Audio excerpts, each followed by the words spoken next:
Empezamos por cuenta propia.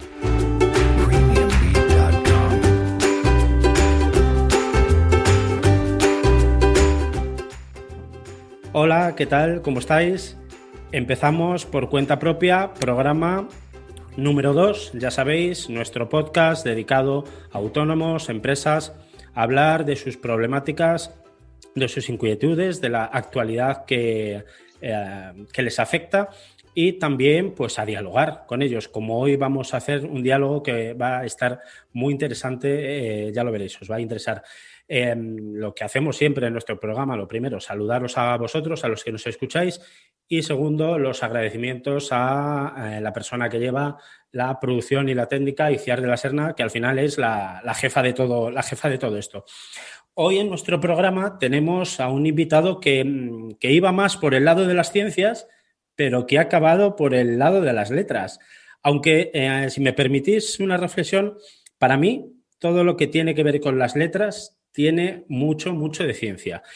Y al hilo de las letras, de la cultura en general, leíamos hace unos días, leíamos noticias donde la vicepresidenta Nadia Calviño decía que el gobierno va a estudiar el aumento del IVA de los libros. Los libros tienen un IVA del 4%, en la actualidad IVA súper reducido y que se iba a estudiar un aumento al 21% de IVA, porque dice la ministra, no nosotros, dice la ministra, que son bienes que consumen las rentas más altas. Como digo, esto es lo que dice la ministra, que se va a estudiar.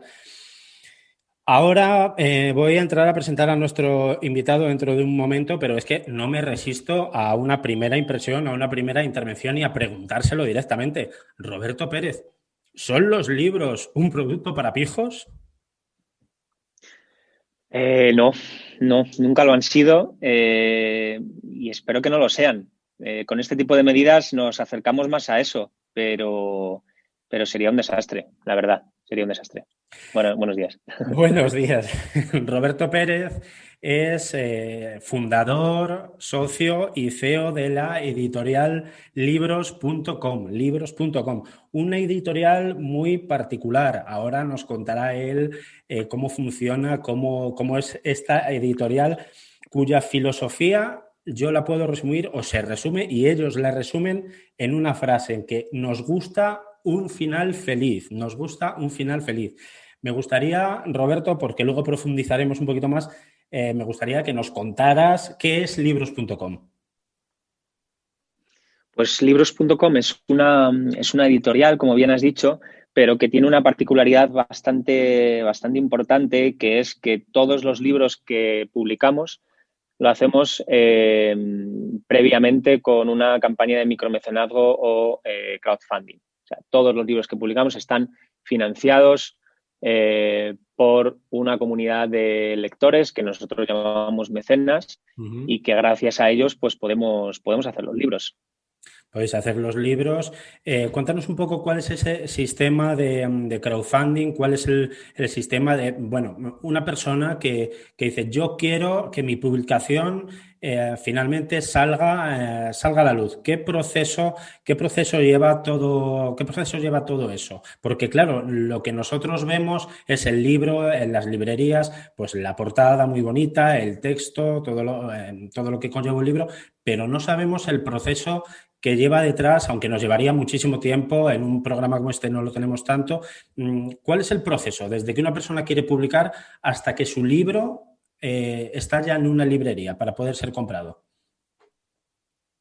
Pues mira, yo creo que para explicarte cómo funcionamos nosotros, cómo funciona libros.com, voy a primero hacer una referencia a cómo funcionan las editoriales tradicionales y cuáles son las alternativas que tiene un escritor, un autor, para publicar su libro.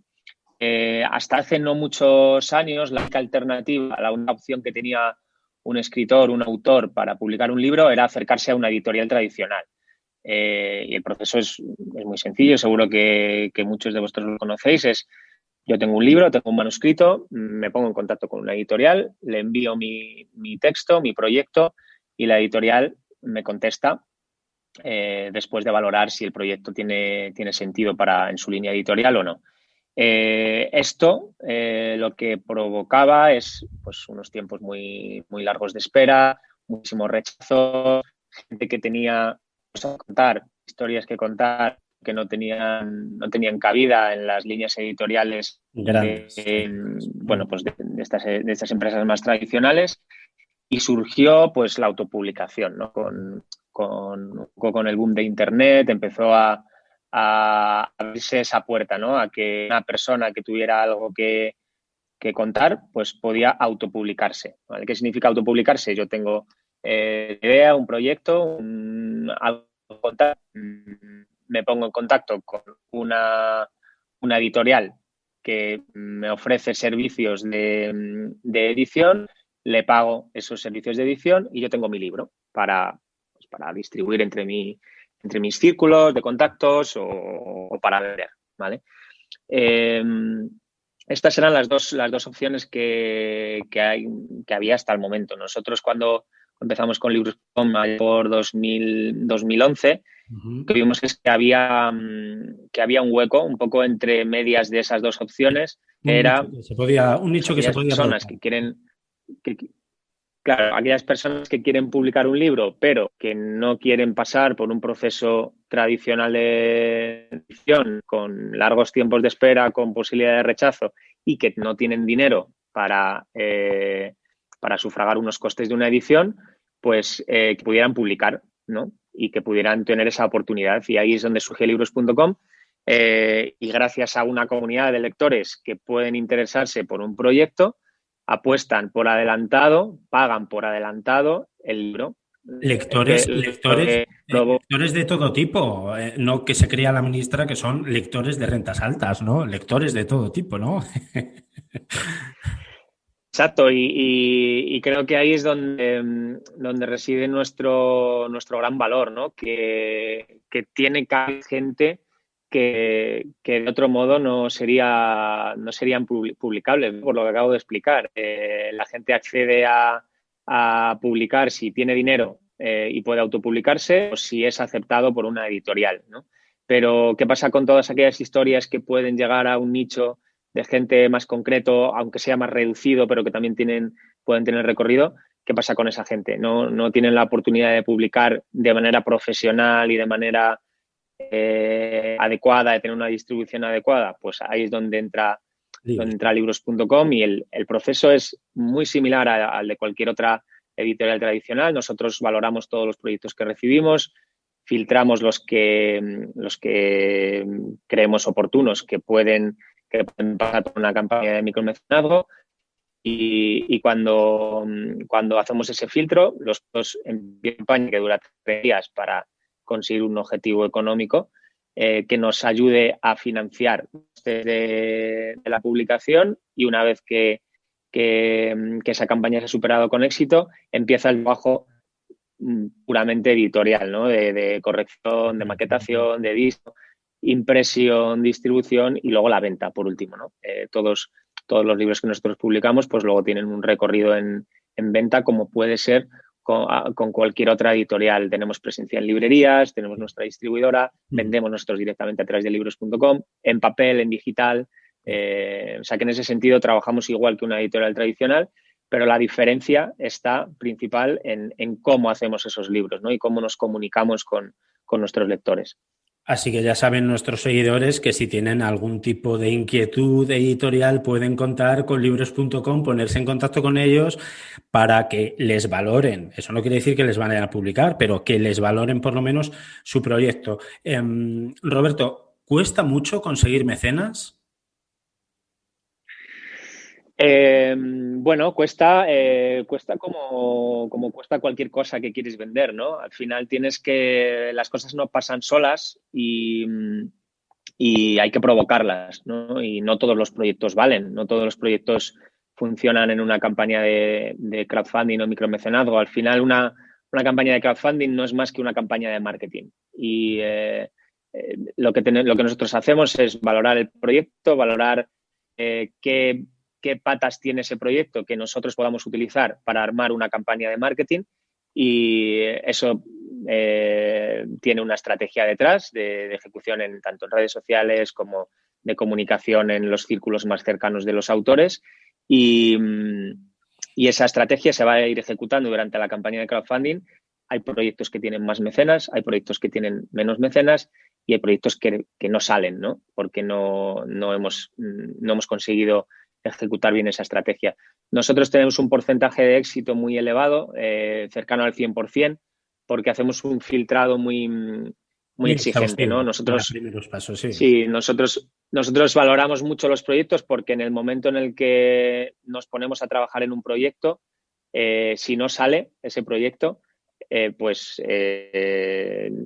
no ganamos dinero Claro. y perdemos dinero, digamos, ¿no? Porque estamos dedicando tiempo a un proyecto que luego no vamos a poder vender. Entonces, pues intentamos hacer un filtrado muy, muy exhaustivo y somos muy, muy, muy sinceros con nuestros autores y con los proyectos que nos llegan. Si vemos que un proyecto no va a superar con éxito una campaña de crowdfunding, pues tenemos que buscar otra alternativa, pero no esa, ¿vale?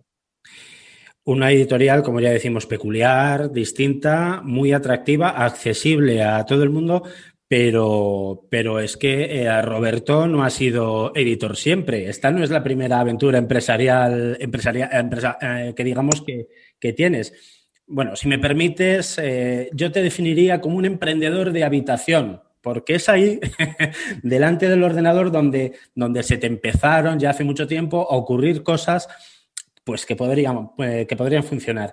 Y me atrevería incluso a decir que todo esto ha sido como un giro del destino, porque tú ibas para figura del balón y de pronto, bueno, pues cuéntanos, ya pasamos un poquito a tema personal, cuéntanos esta historia tuya con el fútbol, pasando, por ejemplo, por el busca examen y la creación de redes sociales a la carta hasta que surge la idea de dedicarte al mundo editorial e incluso también al mundo del podcast, que vosotros también estáis en el mundo del podcast. Cuéntanos un poquito todo esto.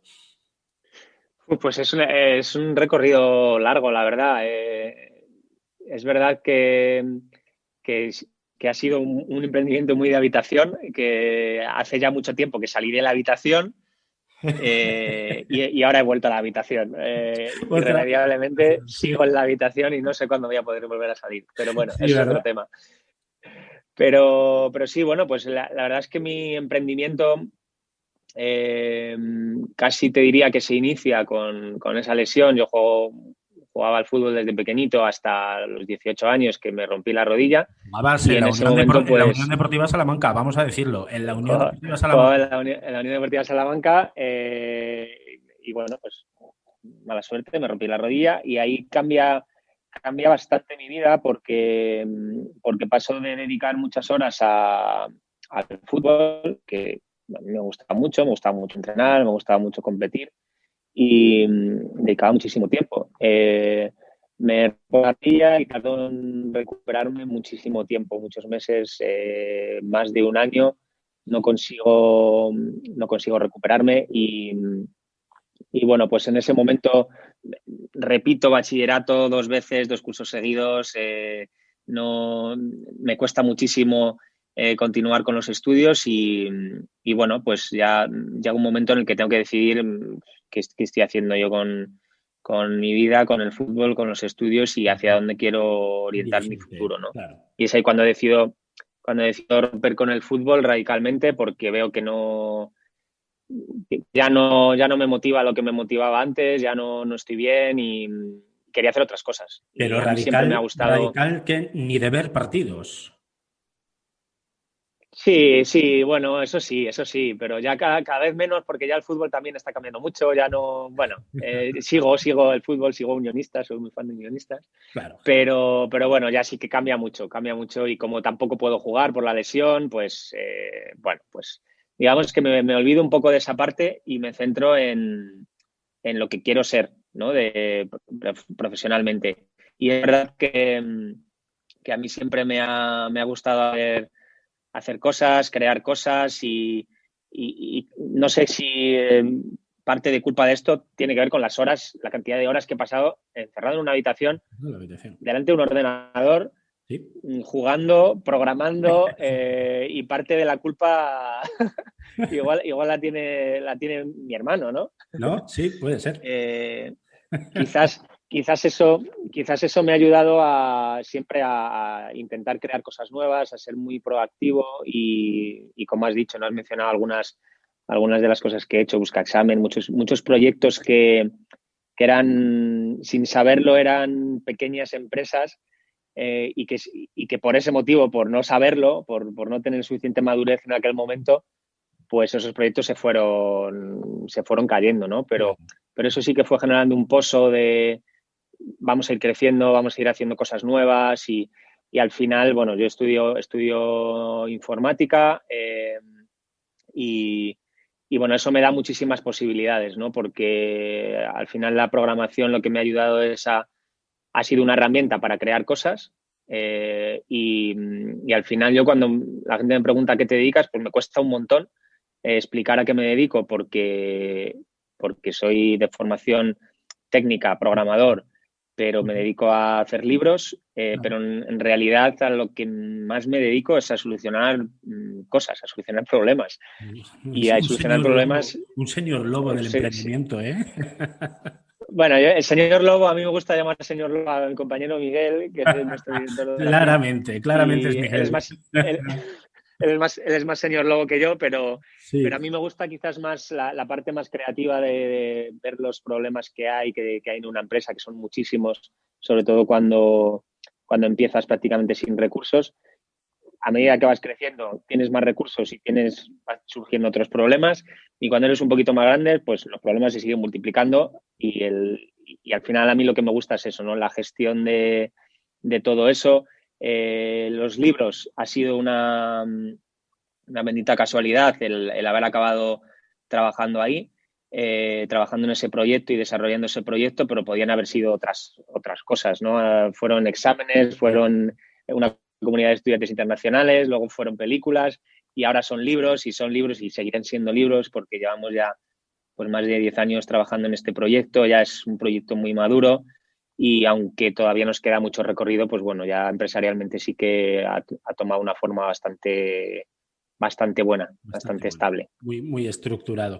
Y bueno, la última aventura de muchas también es el mundo del podcast. Promociona un poco el podcast que tenéis. Luego yo off the record hablamos de la publicidad, pero promociona tu podcast. Bueno, pues el podcast es algo que, fíjate, que surge hace muchos años porque una de los proyectos que teníamos antes de libros.com era Erasmus, que era una red social de estudiantes internacionales y era una comunidad. Nosotros antes de hacer libros.com nos dedicábamos a hacer desarrollo de redes sociales y redes sociales de nicho y uno de los proyectos era ese, ¿no? Era una red social de estudiantes internacionales y una red al final es un conjunto de personas que están juntas por algún motivo. En ese caso era estudiantes internacionales. Y cuando tienes que gestionar una comunidad, pues lo que tienes que hacer es generar mucho contenido, mucho material, ¿no? Y esto era en 2009, 2010. Creamos un podcast para los estudiantes internacionales, la radio de los estudiantes internacionales, cuando no se hacían podcasts, cuando era algo realmente complicado porque no había software, no había micros baratos. Ahora nosotros estamos haciendo un podcast con muy pocos recursos y funciona muy bien. Pues en aquella época no había tantos y bueno, nosotros nos lanzamos, hemos sido siempre muy innovadores en ese sentido, nos lanzamos con esa idea, luego eso murió, dejamos de hacer radio y ahora hace aproximadamente un par de años en libros.com volvimos a la idea del podcast de una manera un poquito más estructurada, con Guillermo Dumán, que es nuestro responsable de comunicación, al frente, y el objetivo era el mismo, ¿no? Pues vamos a utilizar la radio, el podcast, como una herramienta de comunicación. Nosotros al final hacemos libros y yo siempre digo lo mismo, que los libros son una herramienta para contar cosas y pueden ser historias de ficción, historias de no ficción, y es una herramienta más de comunicación. La radio, el podcast, es exactamente lo mismo, ¿no? Es una herramienta de comunicación y es una herramienta muy buena para llegar a la comunidad, para que sirva de nexo con los trabajadores, el equipo, los profesionales que trabajan en libros.com, la comunidad que hay detrás de libros.com. Y bueno, pues empezamos con el podcast hace un par de años, contando un poquito los entresijos de la editorial, cómo funciona la editorial. Hacíamos un podcast al mes, un episodio al mes. Y cuando llegó la cuarentena en marzo, pensamos que el podcast iba a ser una herramienta clave en la comunicación de lo que hacemos en libros.com, ¿no? Porque de repente pasamos de todo el equipo estar trabajando en la oficina, que éramos en aquel momento 10 personas, a trabajar en casa. Claro. Somos un equipo pequeño, pero nos llevamos muy bien, comemos juntos, nos vamos a tomar cervezas juntos y de repente perdemos eso, ¿no? Y se me ocurrió que el podcast podía ser una muy buena herramienta para volver a conectarnos y para conectarnos con nuestros autores también, ¿no? Y con nuestra comunidad.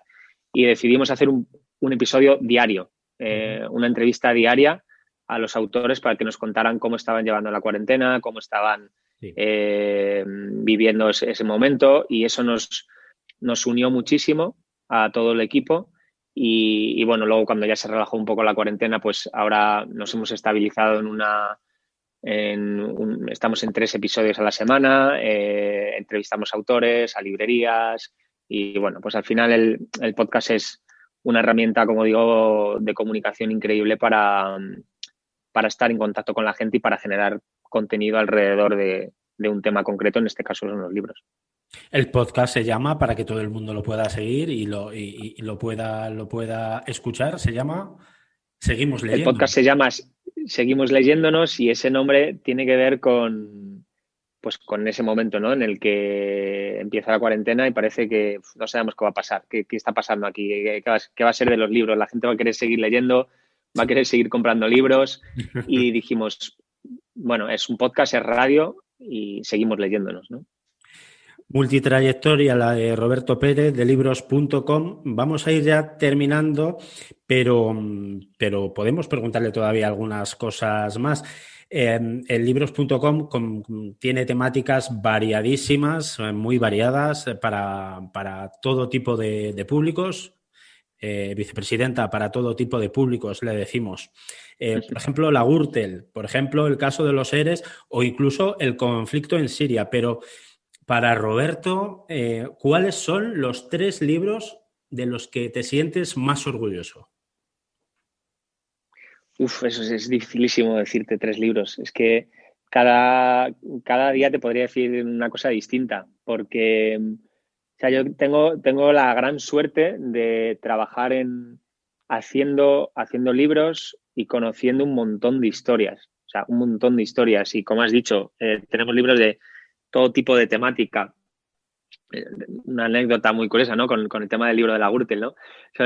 Tenemos 2 libros que son uno sobre la trama Gürtel y otro sobre los ERE de Andalucía. Cabreáis a los 2 bandos. Claro, lo publicamos de manera simultánea. Claro. Y cuando hacemos alguna promoción sobre alguno de los títulos, siempre hay alguien que dice, ¿y de los ERE de Andalucía no habláis? ¿Qué pasa con los ERE de Andalucía? Sí hablamos, sí tenemos un libro publicado en la misma época, ¿no? Sí, pues no sabría decirte qué 3 libros. Quizás el primero, supuesto, porque fue el punto de partida, que fue un libro que le publicamos a Lorenzo Silva. Fue todo un experimento.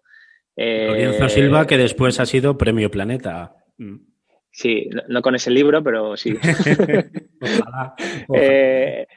Publicamos, le propusimos a Lorenzo, ¿no? Mira, Lorenzo, tenemos esta idea, queremos probar, es un experimento, puede que salga mal. Y Lorenzo nos ayudó mucho en ese sentido porque se prestó, le publicamos una serie de artículos que él escribía en su blog. El libro salió bien, la campaña salió muy bien, pero el libro fue un auténtico desastre. Fue tremendo porque estaba muy mal, no sabíamos de libros, o sea, no teníamos ni idea, ¿no? Fue un aprendizaje increíble. Y le tengo mucho cariño a ese libro por eso, porque fue el primero, fue un punto de partida, aprendimos una barbaridad y bueno, pues le tengo mucho cariño. Has mencionado el libro de Siria. El libro de Siria también creo que fue un libro muy importante porque lo publicamos en un momento en el que nadie hablaba de Siria, ningún medio hablaba de Siria, no se sabía qué estaba pasando ahí. y nos llegaron unos periodistas freelance que estaban allí cubriendo lo que estaba pasando. Era el inicio de la guerra allá por 2012. Y nos dijeron, mira, queremos publicar esto porque no nos está haciendo caso nadie, nadie está hablando de esto, está pasando algo muy gordo aquí y nosotros queremos publicarlo, queremos darle voz y no nos importa ni el dinero ni nada. Queremos que esto tenga recorrido. Y fue increíble, fue la primera campaña que pasó los 10.000 euros de recaudación, más de 300 mecenas, un apoyo increíble. Y luego, pues bueno, pues desafortunadamente hemos publicado otro libro de Siria con los mismos autores, autores que después estuvieron secuestrados. Bueno, pues le tengo también cierto cariño a ese libro. Y un tercero, no sé, ahora mismo no me viene a la cabeza ninguno. No lo sé, creo que todos tienen algo de especial y quizás eso es lo que nos hace un poco diferentes, ¿no? Que no somos una editorial que apuesta por un libro en concreto, por una línea editorial en concreto, sino que apostamos por hacer los libros de una manera diferente, poniendo al autor en primer plano, poniendo a los lectores en primer plano, haciendo que se conozcan antes. Y yo siempre digo una cosa que para mí me parece que es la clave de todo lo que hacemos, que es que los libros son libros desde que surgen como idea, claro. No en el momento en el que están en una estantería, en una librería, ¿no? El libro es libro desde que es una idea y se empieza a trabajar en ese proceso creativo que muchas veces es más importante, más bonito que el propio libro, ¿no? Porque tú cuando entras en una librería ves las portadas, ves la contra, lees la contra, no sabes lo que hay detrás, ¿no? Y lo que hay detrás es mucho más bonito, tiene mucho más valor que lo que hay en el proceso final, ¿no? Y todos esos entresijos es lo que nosotros queremos contar. Contamos con las campañas, contamos en el podcast, contamos con los vídeos, contamos con las entrevistas a los autores y creo que eso es lo más bonito que hacemos, ¿no? El contar historias que para la gente no tendrían voz, no tendrían cabida y nosotros damos herramientas para que puedan ser contadas, ¿no? Estoy completamente de acuerdo y eso es lo que le da esa especialidad a libros.com. Ya finalmente ya acabamos con una pregunta yo creo que obligada con los tiempos que estamos viviendo y es cómo Roberto, como su equipo, como su empresa, ¿cómo ves el futuro? ¿Cómo lo afrontáis? ¿Qué perspectivas crees que tiene el sector más allá de que os quieran subir el tipo de IVA? ¿Qué perspectivas crees que tiene el sector en particular y la sociedad en general? ¿Cómo ves todo esto? ¿Qué va a pasar, Roberto? ¿Qué va a pasar? No lo sé, es muy complicado. Son momentos muy, muy complicados porque creo que lo peor que puede tener un emprendedor, un empresario, es la incertidumbre, ¿no? El no saber qué va a pasar mañana.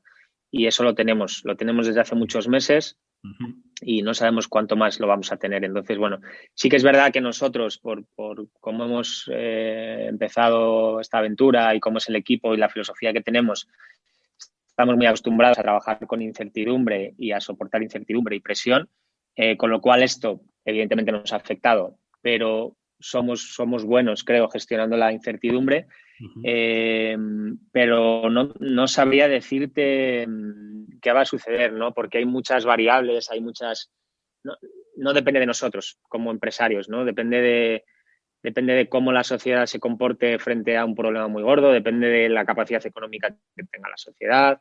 Hay muchos factores que influyen en muchos negocios y no es lo mismo tener un restaurante que tener una asesoría, que tener una editorial, ¿no?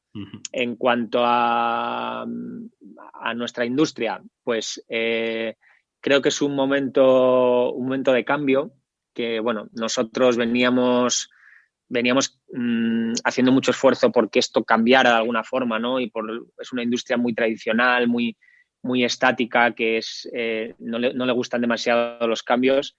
Y nosotros al final queremos provocar cambios desde el principio por nuestra filosofía y ahora pues todos esos cambios se han acelerado irremediablemente, ¿no? De repente hemos dejado de vender en librerías, no vendemos tanto, no podemos hacer presentaciones. Nuestra venta directa a través de la web pues se ha incrementado un montón, cosa que ya queríamos provocar, ¿no? Que es la venta directa, porque al final es un canal muy bueno de venta. Y creo que la cosa, al menos en nuestra industria, va a ir por ahí, ¿no? A no depender tanto de un distribuidor que ponga tus libros en un montón de sitios, sino centralizar eso, al menos en nuestro caso, en libros.com.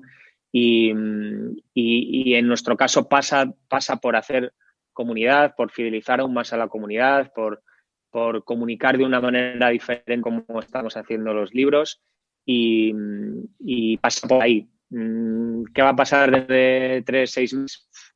No tenemos ni idea, pero nosotros estamos apostando, estamos creciendo, hemos contratado a gente nueva porque vemos este momento como un momento de oportunidad, es un momento de cambio en el que los momentos de cambio al final provocan cosas y hay gente que lo va a pasar muy mal, hay gente que va a sufrir mucho.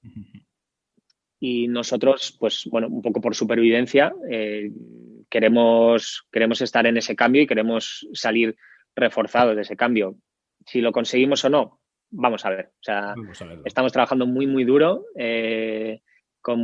asumiendo muchos riesgos y pues siendo muy estratégicos también con la toma de decisiones, ¿no? Y al final la incertidumbre se puede controlar teniendo opciones, teniendo alternativas, ¿no? Y eso es lo que estamos haciendo, construyendo muchas alternativas, muchas opciones, y si viene muy mal dadas, pues tener una opción B, C, D, todas las que podamos. Todas las que parece que eso no está muy claro en otras esferas. Sí.